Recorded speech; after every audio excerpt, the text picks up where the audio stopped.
If you don't want to slip, don't go where it's slippery. That is a really good quote that was at the top of a gratitude journal that I received for Christmas, and it really just sort of resonated with me. There are loads of other quotes on the sort of top of the page in every single thing before you sort of write down different things about gratitude and positivity and all that sort of good stuff. But this one specifically just sort of had an impact on me because it was to do with addictions. That is something specifically self-improvement related, to do with things like willpower and stuff. I've never been too sort of down in the dumps and down in the sort of rut with addictions in the past, because I was able to sort of climb out of that rut, reevaluate my decisions and my life trajectory before things got too bad. And I'm very thankful in myself for doing that, and I'm very thankful that I was raised in an environment where I was able to make that conscious decision rather than having to experience life at its like lowest when you are sort of suffering from those things.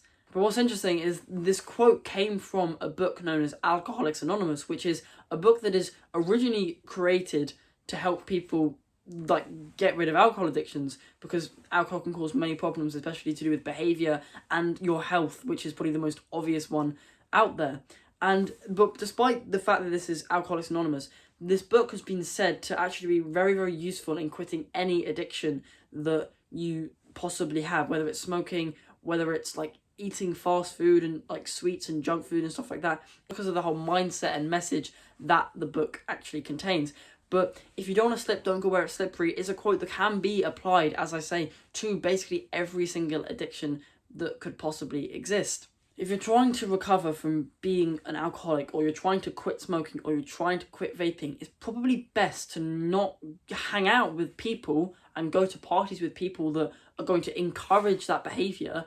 And it's probably not to be in that environment or situation anyway, whether there are people that you know or don't know there. Now, I've never had an experience with things such as alcohol, smoking and vaping whatsoever in my life, so it feels a bit weird for me to speak on those topics, because it's not something that I feel like I'm particularly inclined to speak about when it comes to those addictions, because they are like very chemically based addictions. Things like smoking and nicotine and the rushes that they get, it's a lot harder to break out of those things, and I totally understand that. But when it comes to things like diet and video games and things that are a little bit more stimulating in a technological sense, as well as like a dietary sense, especially with like dopamine release and stuff like that, a lot of the nicotine and alcohol addictions, that's just comes from like feeling good, as well as the fact that it does release a lot of dopamine. But things like video games and fast food, that's just like a complete instant gratification, just rush of dopamine that's not necessarily from something as chemical as something such as alcohol and nicotine, which come down to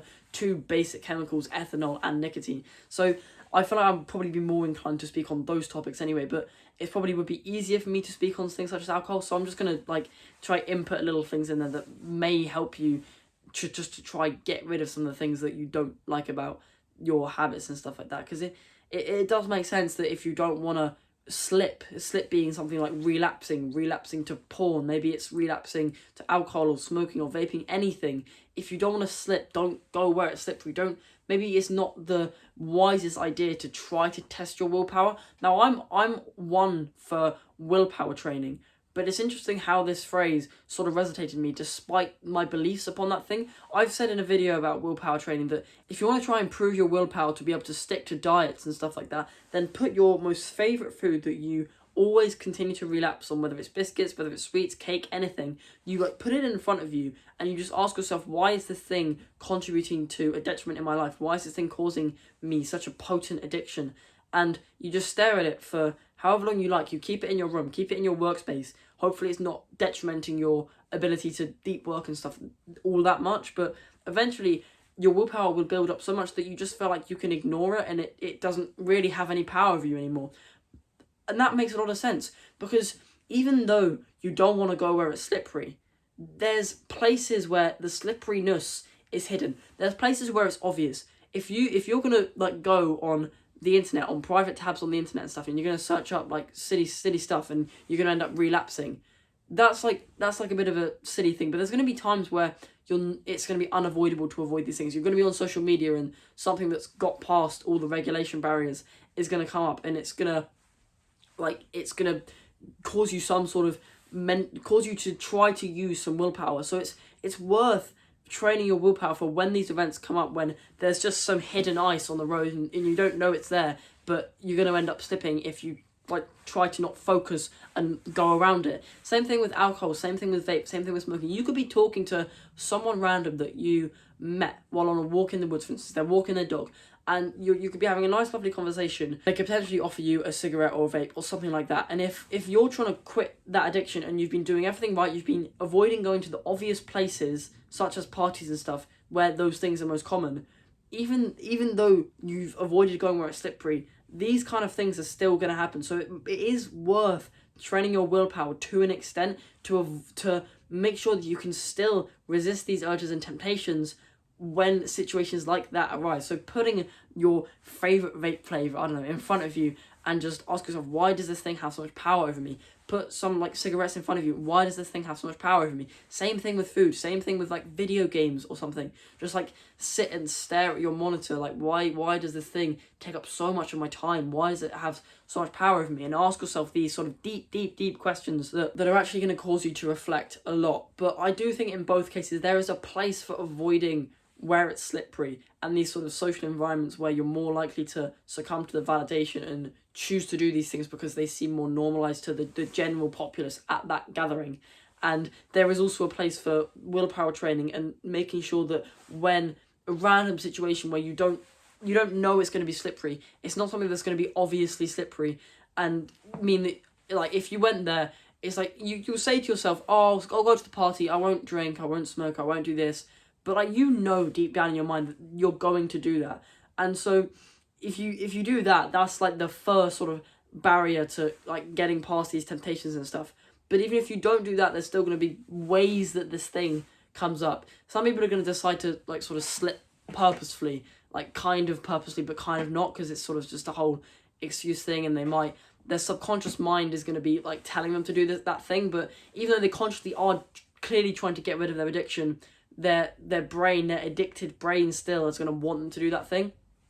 So it's gonna subconsciously influence their decisions in that way to help that brain get more of a dopamine release and stuff like that. It's a very complicated process, but I just feel like this phrase, if you stick it into your mindset and like really come to grips with what it's trying to say, as well as the fact that trying to avoid this stuff completely, it's useful, but it's not always going to work, because there's always going to be a time where you're going to be randomly offered a vape, and if you don't train your willpower in such a way, you could just say like yes, because you're not used to saying no to that kind of stuff, because you avoided the situations where you'd have to say no at a party, because it's going to be a lot harder to say no to drinking, smoking and vaping at a party than it is when some like random person. I just think it'd be very useful to you if getting rid of bad habits and addictions is something that you care about a lot, is to avoid the clearly slippery situations, but also train yourself to be able to resist it in the cases where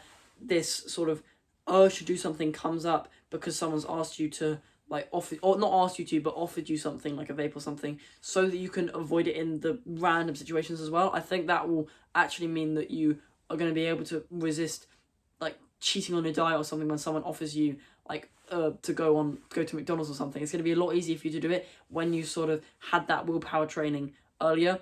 If you're going to like take the long cut on the way back home from school to go past the McDonald's, that's sort of going where it's slippery. But maybe one day you do buy a McDonald's burger, but you swear to yourself to not eat it. I mean, diet's quite a hard example to make of this, but if you swear to yourself you're not going to eat it and you put it on your desk and you just leave it, obviously it's going to go mouldy, so maybe that's not the best example, but hopefully you understand the motive that I'm trying to get at, the mindset that I'm trying to get across to you, because I think this quote sort of stuck with me, and I understood it quite a lot with past experiences and all that sort of stuff, and I think a lot of people will be able to resonate with this as well, clearly, because it's something that people have used. It's a mindset that people have used to help get rid of addictions such as alcoholism. But with that, I recommend subscribing, and have a good day.